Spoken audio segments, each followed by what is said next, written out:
Hello সবাইকে, আজকে আবারও ফাঁকিবাজির রেসিপি নিয়ে চলে এসেছি।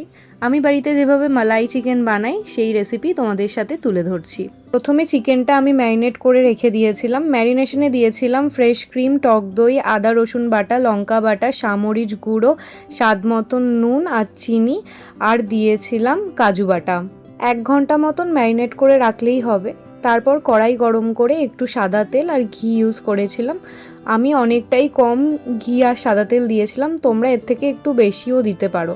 তাওয়া গরম হয়ে গেলে আমি পেঁয়াজ বাটা করে রেখে দিয়েছিলাম, সেই পেঁয়াজ বাটাটা দিয়ে দেবো। তারপর পেঁয়াজটাকে ভালোভাবে ভেজে নিতে হবে। গোল্ডেন ব্রাউন পেঁয়াজটা হয়ে গেলে এক এক করে ম্যারিনেট করা চিকেনটা দিয়ে দিতে হবে।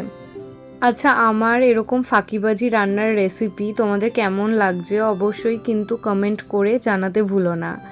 জানো তো, তোমাদের এক একটা লাইক, এক একটা কমেন্ট আমাকে অনেক মোটিভেট করে ভিডিও বানানোর জন্য। অনেক ধন্যবাদ তোমাদের সকলকে। তারপর চিকেনটা এক এক করে দেওয়ার পরে ভালো মতন করে চিকেনটা কষিয়ে নিতে হবে।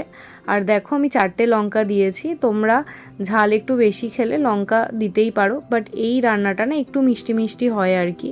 ম্যারিনেটের যেই ব্যাটারটা বেঁচে থাকবে সেটা ওপর থেকে দিয়ে দিতে হবে। আর আমি এই রান্নাটায় না কোনো রকম এক্সট্রা করে জল দিইনি, আমি একটু ক্রিমি রাখার চেষ্টা করেছিলাম, সেমি গ্রেভি বানিয়েছিলাম।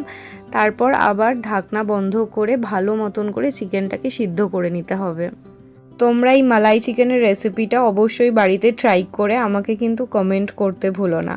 সকলের আশা করছি খুবই ভালো লাগবে। আর দেখো চিকেন থেকে কতটা জল বেরিয়েছিল, আর আমি একদম জলটা শুকিয়ে দিয়েছিলাম। তারপর লাস্টে ফ্রেশ ক্রিম ওপর থেকে দিয়ে দিয়েছিলাম একটু ক্রিমি হওয়ার জন্য।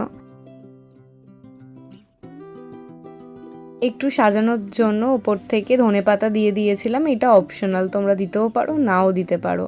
তোমরা কিন্তু অবশ্যই রান্নাটা কেমন লাগলো আমাকে কমেন্ট করতে ভুলো না। দেখা হচ্ছে নতুন একটা ব্লগে। সবাই ভালো থেকো, সুস্থ থেকো, টাটা।